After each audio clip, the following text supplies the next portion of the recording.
Hi guys! Welcome back to my YouTube channel. So for today's video, ang topic natin is paano makakuha ng sworn declaration, paano file sa BIR, at magkano ang babayaran. Isasama ko na din po kung paano ito i-upload sa ating TikTok Shop account. And also, i-discuss ko na din po kung magkano lahat ng ginastos ko para ma-process ang BIR ko, DTI, and yung sa sworn declaration na din, yung sa pagpanotary sa attorney, and yung resibo na bibilhin natin from the BIR. Sila na din kasi, pwede silang gumawa ng resibo natin para legit na din at hindi, kasi minsan kapag sa iba ka nagpagawa ng resibo, kailangan mo pa ding check sa BIR yun para for legitimacy na din. And syempre, huwag yung kakalimutan yung ating columnar book para sa disbursement and yung para sa sales. Later on, i-explain ko sa inyo yung step by step paano mag-upload sa inyong mga TikTok shop. Pero for now, kung ikaw ay hindi pa nakapag-subscribe sa aking YouTube channel, don't forget to hit the subscribe button and click the notification bell para lagi ka ding updated. And pakilike na din ang video na to pag nagustuhan mo. So, ang first step na gagawin mo for sworn declaration, ida-download mo itong file na to, papakita ko. Masi-search mo din yan from Google, you can download it. Then, i-edit mo lang siya, lalagay mo yung pangalan mo, yung online shop mo, online shop name mo.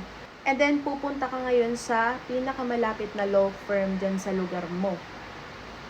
Kapag may kilala kang attorney, bonus na lang yun. And kailangan mo pong ipanotary yung hawak mong sworn declaration bago ka pumunta sa BIR. So, pag notarize na ang inyong mga sworn declaration, pwede na po kayong dumiretso sa BIR. Make sure lang na bago kayo pumunta dun sa receiving ng sworn declaration, is nakabili na po kayo ng stamp, doc stamp po. Kailangan po yon 2 pieces. So, 30 pesos po ang isa noon, bali 60 pesos in total. So, pag meron na po kayo noon, and tip lang din, magdala na din kayo ng paste or glue. Kasi nakakahiya na manghihiram pa tayo ng pandikit doon sa sa officer. Nangyari kasi yun sa akin. Pero goods naman, mababait naman sila doon, eh, pinahiram nila ako ng pangdikit. Dinikit ko na yung stamp doon sa sworn declaration.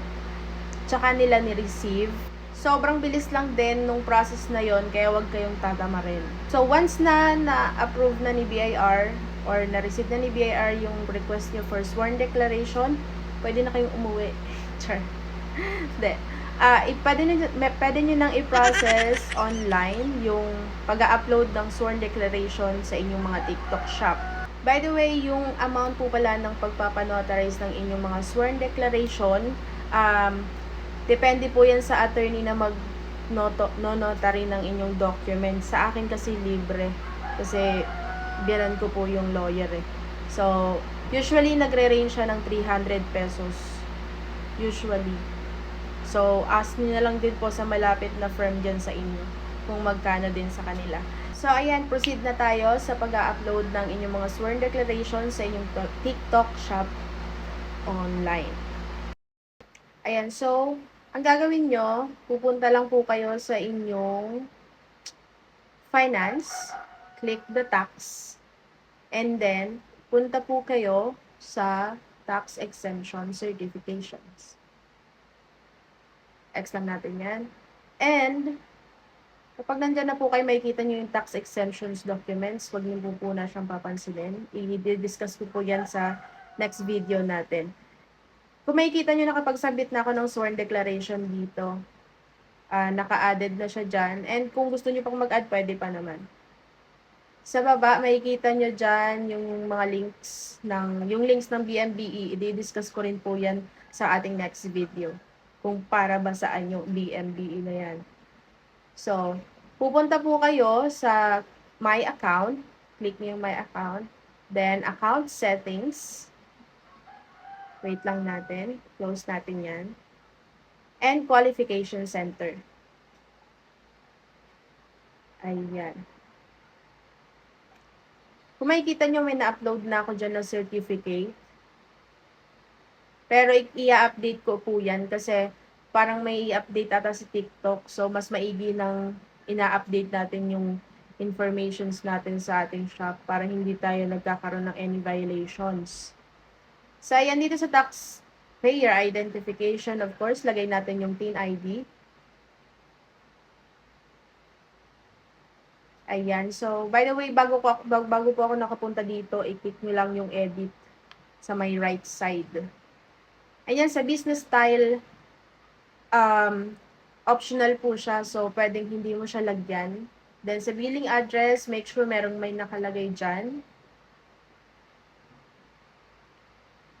Ayan. So, sa upper part, makikita nyo dyan na nawala yung in-upload kong certificate or yung COR ko. So, i-upload ko lang, re-upload ko lang po yung aking COR. 2 pages siya and both ko siyang in-upload, guys. Mas maigi ng dalawa para lahat yun nare-review ni TikTok. Wala kang, kumbaga hindi magiging pending ang inyong application. Hanapin lang natin yung file.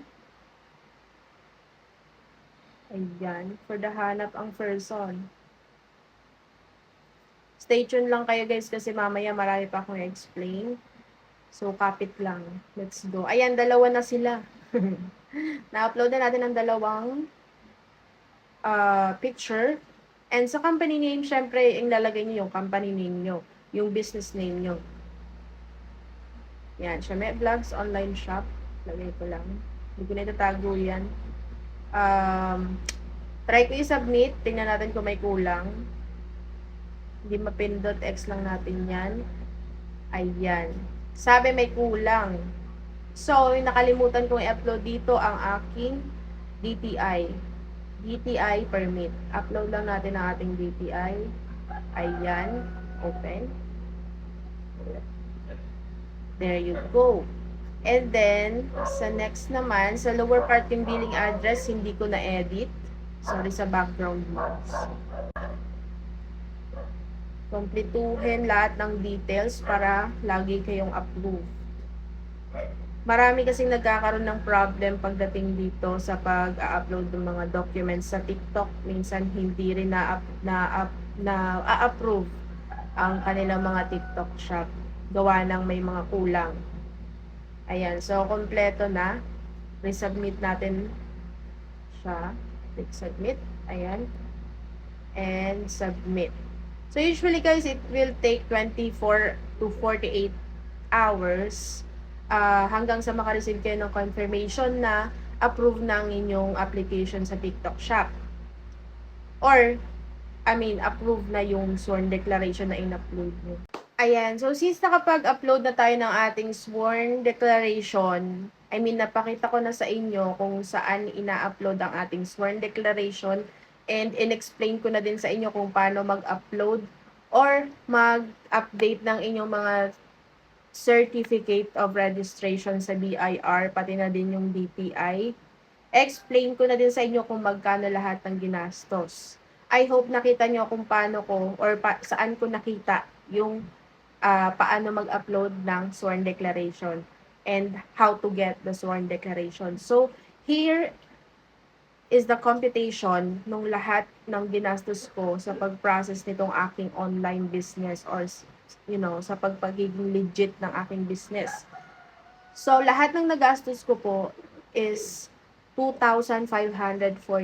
Isa-isahin ko yan. Una, DTI 500.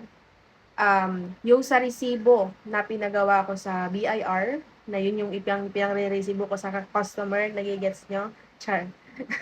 1,500 yon. 10 piraso na po yon. So, 1 bundle, 10 pieces. Di ko lang alam kung ilang pages yon, pero basta yun na yon. So, another one is yung sa stamp. Yung sa stamp po, naging 120 pesos kasi 60 pesos, 2 piraso dun sa certificate of registration and another 60 pesos para dun sa sworn declaration. Then, doon naman sa book, doon sa columnar book, that is 120 pesos, 60 pesos ang isa.